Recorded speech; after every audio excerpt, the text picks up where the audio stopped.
Hey guys, welcome back to the channel. Big delivery, 2 boxes plus goodies I got from Statfold Model Railway. Back in a sec. So as I said at the start, we will take a look at a few little bits that I got from Statfold Model Railway exhibition. As it was its first year of showing, I was quite impressed of how well it was organised and how spread out it was. And seeing people, or seeing a few people at the show, Richard Watson of New Junction, the two Chris's, Chris Bauer and Chris Hunt of Westhill Wagon Works, which I managed to get a few goodies off them, although at the top of my list was DCC decoders that they do. I think the Zimmer ones, which was the main priority on my shopping list for that Saturday. Unfortunately, they have stock issues due to obviously the war in Ukraine. So I totally understand, and yeah, hopefully once they get them back in stock, I can think about giving this one my other 68 in the DRS livery and other locomotives I have in the chips, so that I can start chewing into the locos that aren't DCC, so that it minimises them of all the DCC ready locos I have, so that I'm able to have a bit more of an interesting running session than all the locomotives running in the same direction, more or less. So as we'll kick off, I will show, we'll go, while we've got the TPE with the cross-country coaches, really shouldn't do this, but we'll drag it forward. You'll notice, if I spin the camera there, you will start to notice of how close the coaches are coupled together. I will come to that in a minute, but the first bit that I want to come to is coming into shot now, which is the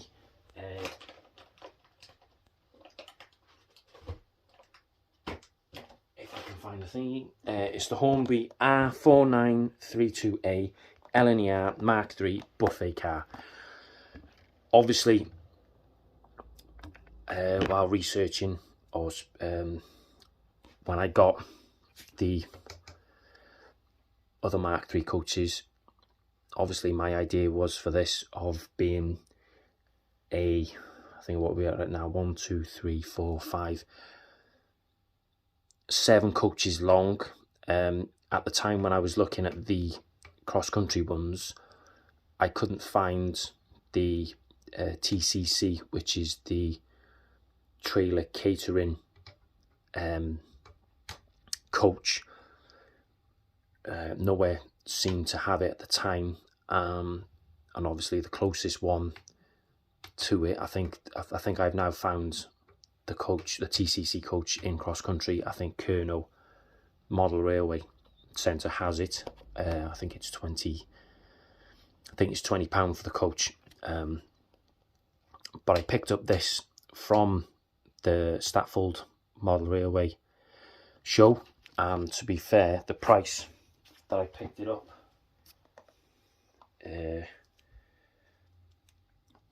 which I as soon as I seen it, I was like, I'm not letting it stay there for that price. So it was £31.50 reduced to £26, which for this coach, especially on the Hattons website, these are in excess of £30 or more.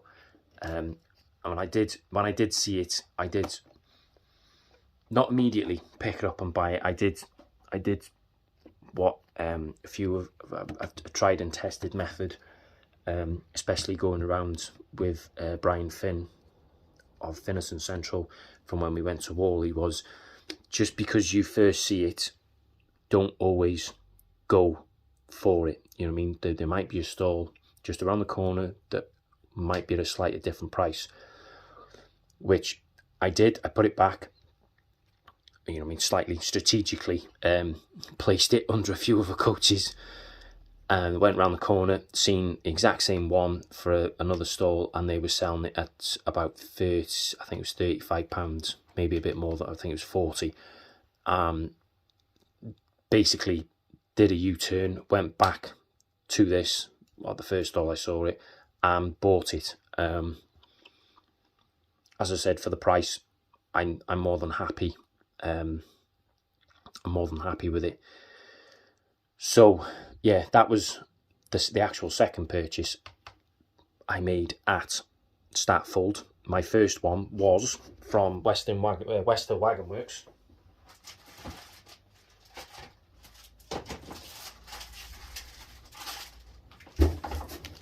Which was to, although I had them originally, I've upgraded to, now I've already, on this rake of Mark 3s, the 68, they've all got these. Now I bought three, I think it was three packs. So I've used one pack on this. No, sorry, no, I've not. The ones for these are these ones. Don't know if I can. There you go. Yeah. Take away the tinge. So obviously, this whole rake, I've still got three left over. So obviously, I think I need 1, 2, 3, 4, 5. So I need 2 more coaches, which will take up 2 of these. The top 2 here are for the HST, because obviously they have a bit more of a step down to go from the bogie to these, as Hornby. The coupling is tucked further up, so I've got them spare. Then go back to the original close coupling ones. I think actually I bought, I think I bought 3, might have bought 4, but anyway, the EWS train that I've got, the ballast train with the Sea Cow wagons on, and the Class 37 that pulls it. Obviously, I bought the original set of hunt couplings, and not so much due to the magnets, but because I think of the weight of the ballast and whatnot that was in the wagons. Every time you throttle the 37 up, it just wouldn't move, and then in the end you'll just see the 37 disconnect and shoot off around the layout. So I've upgraded the entire lot with these, and to be fair, he has no issue. So the magnets on these are absolutely strong. So yeah, they've had these. There is another, or there will be another loco that I will be talking about in a minute that will have these exact same couplings attached. Also, I went for the intermodal ones, which I don't know if you can see by the picture, which are the Bachman ones with a little one buffer stop there and one buffer on the other side.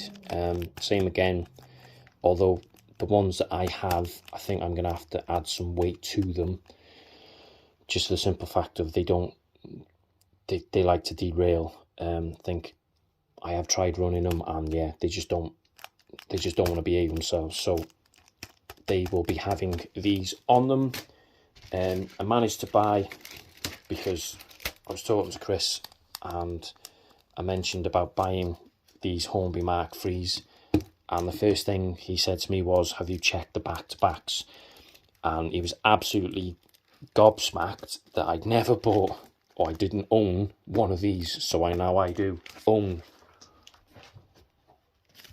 said back-to-back gauge, although originally I picked up the N gauge one, and when I put it on the counter for him, he was like, I thought you were modelling 00 gauge, not N gauge. And I was like, yeah, where was that one then? And then he picked it up, and I've got that, and I've used this on all of these Mark III coaches, and yes, it's a good job I bought this because they weren't correct. So yeah, good buy, good investment.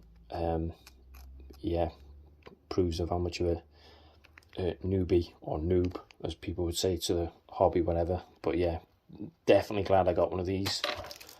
What else did we get? We got some line side cabinets, which again, they were, I think there's two big doubles, 1, 2, 3, 4 smaller doubles, and then 1, 2, 3, 4 singles, which will be dotted about the layout in certain places. And then also picked up a forklift truck, which will come in quite handy with a other delivery that I've received today coming home from work, which I'll be shortly after this part. Again, you know what I mean, I took my girlfriend and she was amazed of like how well these are 3D printed, and to be fair, they do look good. Makes me really want to invest in a 3D printer. But yeah, so as I said, I'm glad that I've got that coach. I know it's not in the right livery and the doors are slightly different, but at the end of the day, once I'll get the TCC coach, and I think to make it a bit more of a prototypical rig, I think I need to get another, I think it's a TDD,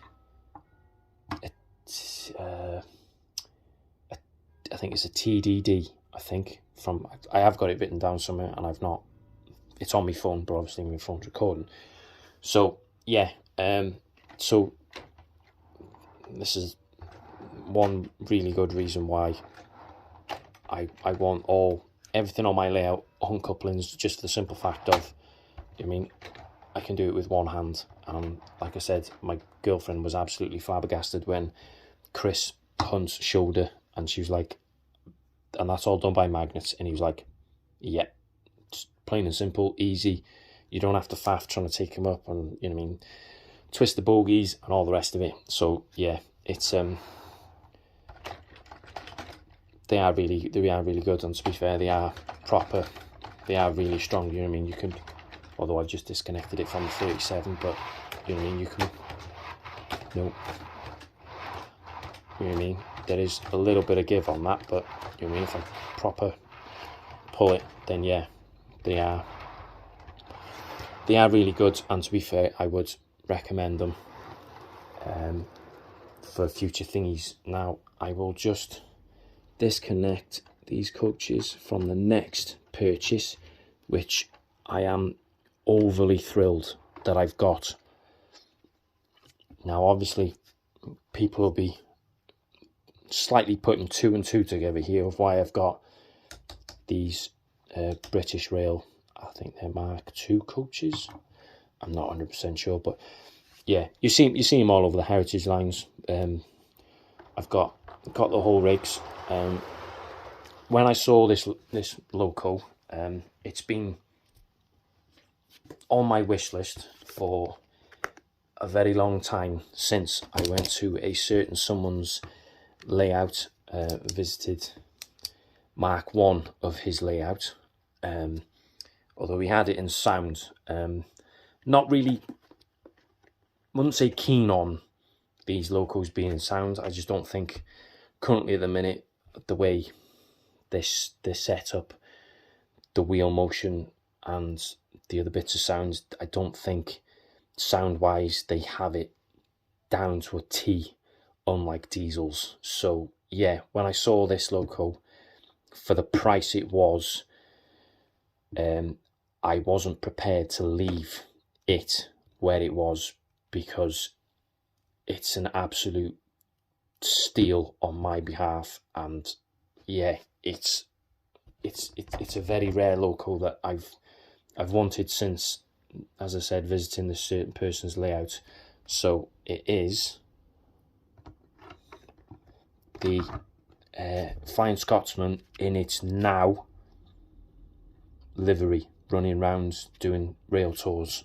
So obviously I paid £150 for this, which when I showed Chris Bauer at West Hill Wagon Works, he was like, you've got a bargain there, because he'd seen one a couple of weeks beforehand going on eBay for in the region of £300 to £400.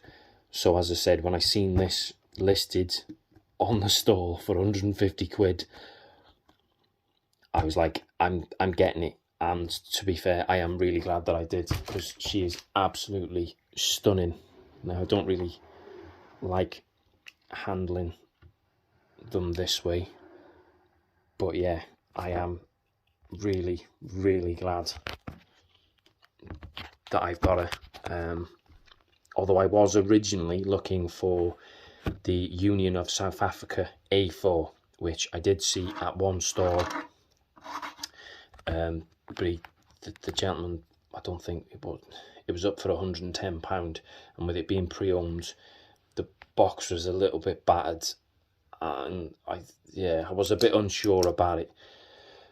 But that was before getting to this. But I did say to me missus, if I find this, then obviously, you know what I mean, for whatever price, then I'll be getting it. But yeah, I am very much glad that I have got this now. So yeah, as I said, behind the British Rail coaches, it'll look as a nice addition to the layout. And obviously with the Flying Scotsman in its current livery, she does quite a lot of rail tours up and down the country, so I am very much pleased with getting her. I was planning on getting the Chiltern 68 to tow the Mark III coaches, but unfortunately I'd ordered some, as you can see from here, catenary work, which will be in the next video, which I'm currently filming, so that's why they're all pre-built or partly built. As I put in that order with Jan and Justin, I was waiting for Justin to come on the Saturday. Obviously he got stuck in traffic coming up north, which I predicted, because it's not exactly the easiest of motorways to get round and all the rest of it. So yeah, once I bought the Scotsman, the LNER buffet car, and me bits from West Hill Wagon Works, I think it only left me, I think it was £170 left out of 400, and I wasn't sure of how much my scale model scenery order was, because I'd forgotten what the amount I ordered. So yeah, I ordered 2 packs of this, I think they're masts, and then I ordered 2 packs of the Latisse girder set, and then the 2 packs of the expansion packs. So that's pack A, C and E. And also I bought 2 of the laser cut kit glue as well by Dulux Materials. So yeah, they are currently being if I get the glue out of the way, I am currently in the process of marking them out, because this station area is going to be the biggest of the spans. So obviously that wall will be sitting up on platform, so they'll be roughly about where that mast is at the back there. This one will be up right here, and then where are we? This one here, it'll go straight across. So yeah, it'll serve all 4 tracks. As I said, that video is being recorded, and I am flittering from like building it, and then I've built 2 that are on the other side, which look quite good. I didn't think, at first I thought it was going to be quite fiddly, but to be fair, they are pretty simple, and I'm pretty, well, I'll say heavy-handed, but they are quite easy to do. Although I do need to, speaking with Jan, I do need to cut out the 2 layers of cork that are underneath, but I need to buy the pack, this like a little H in the middle there, so the other pack that I need to buy sits in the hole, which will be glued to the baseboard, and then these will be glued onto them, so that obviously, as you can see, I've not glued, it doesn't want to give it up now, I've not glued the bases, for the simple fact of the other pack that I buy, once I've marked out where they all need to go, I'll glue the other bases down, and then I'll glue these on top, so that when it comes to ballasting and all the rest of it, the bases for the masts are in situ. And then once, although the masts will be, I will erect them, build them, put them carefully in a box and make sure that they don't get damaged, so that when the final piece to the layout will be these going in situ, which will be quite a way away. So I will put the catenary work out on running sessions, just to show of what it will eventually look like with it all in situ. Obviously the little pieces that drop down for the wire and all that, I need to sort out on what I'm going to do with that. So we will wrap this up. I will show you the other delivery that I've just received today, and then we will wrap the video up. So I'll be back in a sec, guys.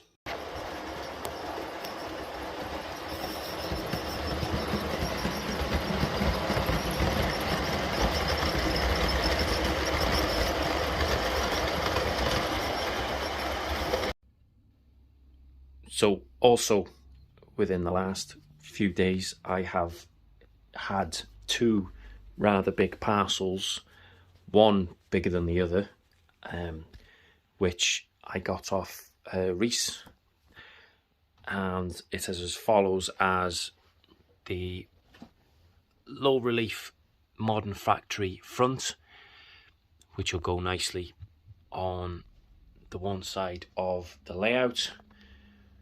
It came, the big box came with 3 trees, and if you pan you around, we got this modern image double track traction shed. Not 100% sure if it's going to stay where it is. It does block off quite a bit of view, obviously from the back of it there, where that last catenary mast stands is as close, well, just the other side of that is where the town city scene will be. So I'm not 100% sure. It might stay here, it might not, it might go on a small little exhibition layout. And then the big box, which is there, this is what came in it. Well, I will pan the camera out for this because it is quite a lot. So yeah, all this, well, all the bits that are here, plus these little bits of scale model scenery. So if we go in a bit closer, we've got scatters. So there's blended turf green blend, there's a fine ballast grey blend, fine ballast buff, fine turf burnt grass, fine turf earth, bushes, some woodlands, pico scene, ash and cinders, fine grade. Yeah, and then there's earth undercoat from Woodland Scenics, some pots of paint, some serious play. Spring 2mm static grass, a box or a little tub full of, I'm presuming, bushes or finer bushes of sorts, medium green lichen, tree armatures, clump foliage, 2 boxes of the Woodland Scenics fine leaf foliage or green, Gauge Master, green tough mini sets, some Pico BR speed restriction signs, which will come quite handy, although not really. Well, it'll be BR, so although it's a modern image, but I can still make it look like they're getting in certain places, and they're all weathered, and certain parts they've all been ripped up. A Woodland Scenics flowering foliage. I'm presuming this is the earth, fine turf earth in there. It looks like it. More olive green bushes, medium green foliage, and then we've got Woodland Scenic autumn. I'm presuming it's static grass. Static grass 6mm spring. 1 pack of dead 12mm from Woodland Scenics, and then 4mm dead, I'm presuming also from Woodland Scenics. Another one of dead 2mm. Autumn static grass 2mm. Farmyard autumn static grass 4mm. Some more 4mm static grass spring. In this packet, I'm not 100% sure of what these are. I don't know. They look like metal chippings, so I don't know if it's of to replicate for like a scrapyard or something, which might be fun to do a little diorama or something of. I think I've said that one. Some of these are open. So there's a Jarvis, scatter number 10, light green, light meadow green. This, I'm presuming, is near enough the same as the blended turf green blend, but a bit more mixture of something else. Some summer grass flock, 5 PM1s point motors from Gauge Master, which will be quite handy because obviously I'll put them on this. For the junction part to the left, that won't be motorized, that'll all be flicked by hand. For now, I might do it just points and then leave the double slips. I'll leave them for me to manually operate. Some Jarvis scatter dark earth, which is open, but there's a bit in there for me. Some bush sand, which unfortunately managed to spill out in the bottom of the box, so I've got to try and rescue all that somehow. I think I've said that one. These, same again, bush, real wood building timbers, which, looking at the picture, they look quite good. So I think that might be quite interesting to do a little scene on either the farm, on the farm scene, or a little cottage that is having, I don't know, a wooden shed of some sort built, and then some Jarvis extra fine ballast chippings, which look rather small. So I was toying of the idea of having a 009 gauge layout running along the top there, just as a same as this, but just a single track with 2 passing bays either side. But at the minute I want to concentrate on this. So then, last but not least, we've got the scale model scenery, modern glass panelled fire doors, Anderson shelter or workman's hut, some assorted grills. Now I don't know if these are grills that go on the side of locos or drainage something, I have no idea.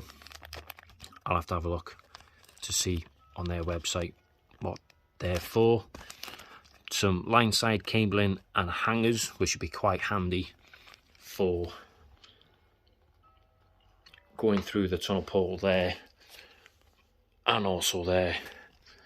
And if I have enough going along there somewhere, or if not, I know that's the pack that I need. I don't know if I'm going to say this right, but gusset plates set 1. I have no idea again what these entail, but they've got a bit of grooves and all the rest of it, so I'll have to have a look at that. And then the industrial ladders with safety cages, which are quite tall, so again might have lamps or so in there. I'm not 100% sure yet. So yeah, thank you very much, Reese. Oh, and also I forgot a little locomotive shed lean-to, which I might use if I take you over there.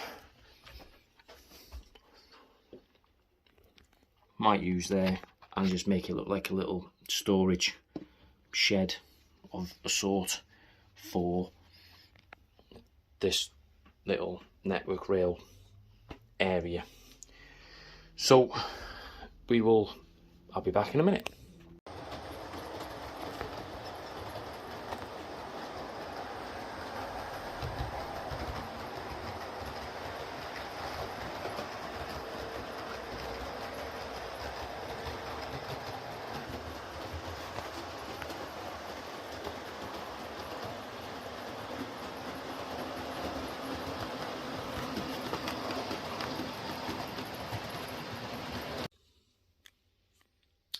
So that pretty much wraps it up for April update.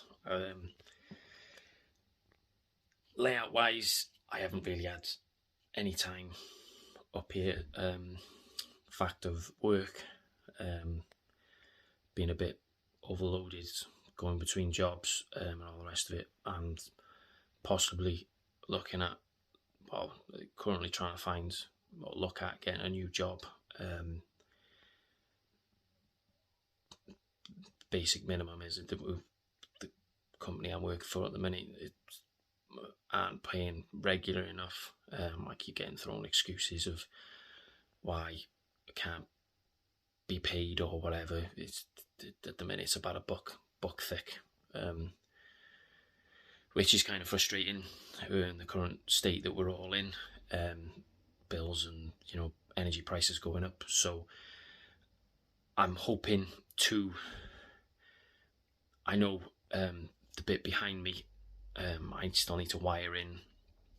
The 4th track still needs to be wired in, and then where this bit of a small TMD, I'll call it, and the bit behind me, obviously, I need to wire in, and then once I've done that, I can then make a start on putting the fiddle yard in, going behind the country scene, and also the little piece, the little 3 tracks to go behind the station area.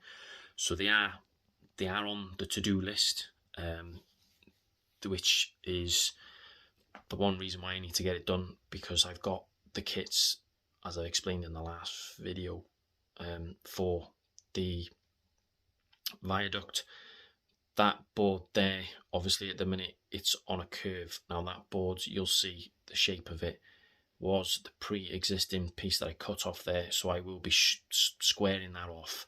So where the boards are now, that's where it'll be. It just makes it easy for myself with when doing the kits, the viaducts. So it will sit. I've got some off-cut boards of the ply, so that my fear originally was that if I used the Metcalf paving sheets on the bottom underneath the track, that once it comes to ballast, obviously the water and all the rest will soak in and damage, warp the viaduct and all the rest of it. So the tracks will sit on plyboard, can't even get my words out, plyboard, and then the sides and then the struts down will be of the viaduct, and I will counteract on the edges. I will put some varnish or PVA glue of some sort to protect the card from when I come to ballast. Obviously it's not I'm not at any stage near for ballasting yet. I need to make sure, although I have run trains quite a consistent amount the last couple of weeks or month or so, I'm giving myself a bit more time. Obviously with the catenary work, I'm needing to put that in or mark it out now before I ballast, because once I ballast, that's it. I mean, I'm not prepared to dig it out, so I will be working on the catenary work in and around doing the other bits, and then, like I've said, once the bases and the actual bases of the struts are in, then, you know what I mean, I can look at the other stuff, the catch pits that I've got from Scale Model Sceneries and other bits and bobs, cable trunking. You know what I mean, I can do all that then before I ballast. So yeah, I'm still sticking to the to-do list. So once I've done one, that's it. You know what I mean, it's done. Then I can move on to the next stage. I have found since sticking with this track plan that it's, you know what I mean, I'm not running around up here like a headless chicken or getting distracted too much. I have slightly got a bit sidetracked, but I'll be getting it, well, more organised myself with the layout as a whole. So yeah, you'll have to, hopefully I can obviously get a bit more time up here every out of the four weeks of every month. We're using the caravan twice, so 2 weekends I'll be at the caravan, and then the other 2 weekends, if I've not got private work going on, I'll be up here doing bits that I need to do. One thing that I did start doing from the previous video, which is, if I flip the camera around now, is I started up railway pictures. Now obviously this is of an old Hornby magazine. I have printed off a few more, and if I can try and get my hands on some more, I will be putting them on. Obviously that little piece there is of the Voyager and how it goes out, just for the simple fact of it's packed away at the minute down there somewhere. And yeah, I've also put up the posters that I'm on, the map, the MRYCG map, which I think I'm about there-ish, give or take, or there, just where my finger is. I think I'm number 35.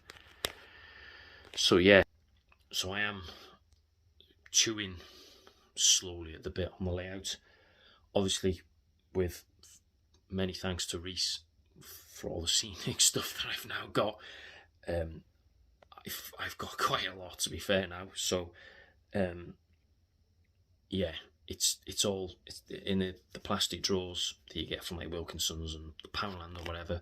I've got 2 drawers designated to foliage and modelling scenics, so these will go straight down there, and it'll all be looking good. So yeah, hopefully as I said, touch wood, next month I will have progressed a little bit more, hopefully. And yeah, hopefully we can get some decoders for locos, and then I can have a bit more of an interesting running session. But yeah, I think that about wraps it up for this month's video. I think I've probably coming up to the 45-minute mark again, which, yeah, I think this is the third time now of trying to keep videos down to a minimum, and yeah, we're well over the 30-minute mark. But yeah, to be honest, I was hoping that this video would have been in 2 parts, but I just well, saying I haven't had the time to video it, yeah, I've been here, there and everywhere. So yeah, next month, hopefully two parts, one the second week of the month, and then the second part the later ends, just to finalize of the month really, and then hopefully we'll keep it like that or whatever. But yeah, thank you very much for watching, guys. Thanks again to all the new subscribers. I think there's a few more. I did, for whatever reason, YouTube, I don't get, whereas previous I used to get emails saying like such and such as to subscribe to you. I don't know what YouTube has done, but I don't get any notifications to say who's subscribed. I just get, you know, when I look at it, just like, oh, there's a new subscriber. And so yeah, I do apologise to whoever you are. I subscribe to you back, but I don't get any email notifications to say of who subscribed. So yeah, thanks very much. Hopefully you like what you're seeing. Obviously there's people must, because they keep coming back. But yeah, so as I said, thanks for watching, guys. Keep safe, happy modelling.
Do these otherwise.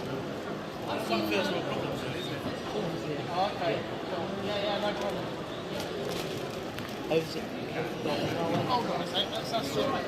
Everyone's asking me that, but it's been winter, so I've not done much.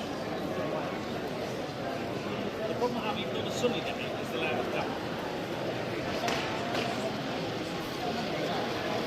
First two last.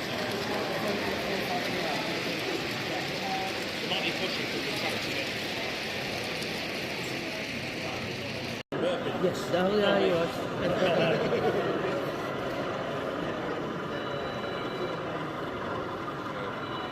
I was talking to Mark earlier, and he said it's been on top of the road a few weeks ago. Yes, it's moving now. I was Sort of bit. My top of Dale is Nick's garage. He's moving house. So top of Dale's being. on the old house there. In theory, we're getting a studio to do this. I'll say it, but I'm not going to say it. Something like that.